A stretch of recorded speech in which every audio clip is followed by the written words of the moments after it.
हाय दोस्तों, मैं आज आया हूँ नाला सोपारा वाया दादर। तो ये मैप है, यहाँ के रिक्शा वालों को भी कुछ पता नहीं है।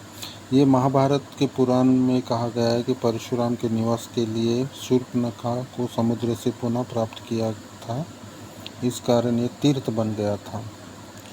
और ये इसका सबसे पहला वर्णन हिंदू धर्म ग्रंथों में।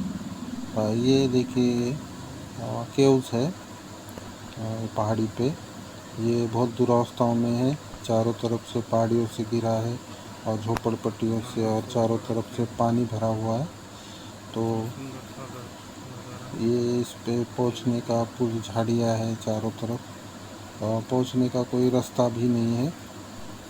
तो ये नाला सोपारा जो है, नाला सोपा जिसे पहले सुपारा या सोपारा के नाम से जाना जाता था, मुंबई महानगर क्षेत्र के अंतर्गत एक शहर है।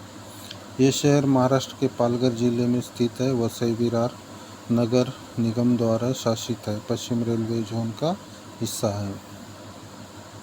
नाला सोपारा प्राचीन भारत के शूर्पणख बहादुरों को शहर या सुपर्क रूप में विद्वानों द्वारा स्वीकार किया गया है। हिब्रू ग्रंथों में वर्णित ओफिर के साथ पहचाना जाता है। प्राचीन बंदरगाह मेसोपोटामिया, मिस्र, कोचीन, अरब, पूर्वी अफ्रीका के साथ व्यापार यहीं से होता था। तो अशोक के शिलालेख 8वीं शताब्दी के यहाँ पे है।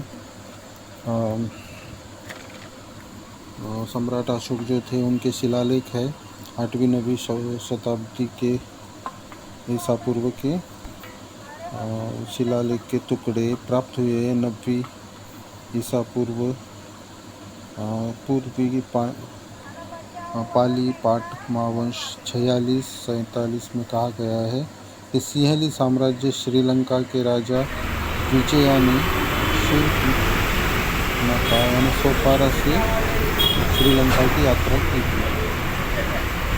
तो 84 जैन तीर्थों में ये सबसे पहला उल्लेख महाभारत के सोपारा के रूप में मिलता है। और बौद्ध सोपारा जाति 6वीं शताब्दी ईसा पूर्व में माना जाता है। तो 8वीं 9वीं शताब्दी बुद्ध की 8 कांच की छड़ियाँ एक बक्से में सोने, चांदी, पत्थर, क्रिस्टल अवशेष बक्से में भी पाए गए। सोने के फूल, भिक्षा पात्र के टुकड़े पाए गए। गौतमी पुत्र सतकर्णी का एक चांदी का सिक्का भी यहाँ मिला है। मुख्य स्तूप और 2 छोटे स्तूप के अवशेष, शीशा और तांबे के सिक्के, कीमती पत्थर के मोती और काले पॉलिश के बर्तन मिले यहाँ। तो यहाँ पे जो है बुद्ध ने कदम रखे थे पहले ये सोपारा बंदरगाह से, इसी पहाड़ी पे, अभी जो पहाड़ी दिखाए आपको, तो वहीं पे और यहाँ से बुद्ध मावल प्रांत चले गए थे। यहाँ से 250 किलोमीटर पूना के नज़दीक लोनावाला में पड़ता है। वो बाद में राष्ट्रकूट सातवाहनों की राजधानी थी। तो वहीं से फिर पुत्र महेंद्र जो सम्राट अशोक जी के पुत्र थे, उन्होंने यहाँ पे कुछ स्तूप बनाए, एक बड़ा और 2 छोटे स्तूप, और कुछ गुफाएं बनाई। यहाँ से उन्होंने भाचा लेनी और कारला लेनी भी बनाए थे। ये जो अवशेष मिले यहाँ के जो कुछ है वो छत्रपति शिवाजी महाराज म्यूजियम मुंबई में रखे हैं। तो यहाँ से कारला गुफाएं वगैरह बनाई गई थी, जो महाराष्ट्र की सबसे पुरानी गुफाओं में मानी जाती है। तो दोस्तों, बड़ा दुख होता है कि ये इतना पुरातन और प्राग ऐतिहासिक जो शहर है या बंदरगाह है, और ये पहाड़ी जो बुद्ध के पैरों से पवित्र हुई है, उसकी अवस्था आज बहुत विकट है। यहाँ पे पुरातत्व विभाग का कोई भी ध्यान इसके तरफ नहीं है। और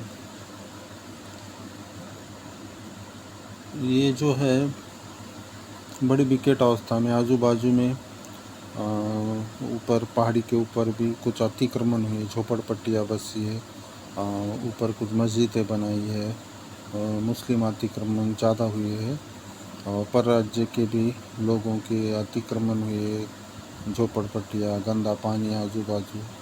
और पुरातत्व विभाग का एक ऑफिस है, ये हमेशा बंद ही रहता है, ये कभी खुलता नहीं है, ऐसा स्थानीय लोग कहते हैं। और स्थानीय लोगों का ये भी मत है कि बांग्लादेशी घुसखोर और वो ज़्यादातर बाहरी लोग यहाँ पे झोपड़ियाँ बसा के रहते हैं, उन्हें पकड़ के भगाया भी गया था। तो दोस्तों, दी गई जानकारी अच्छी लगी तो लाइक शेयर सब्सक्राइब ज़रूर करिए।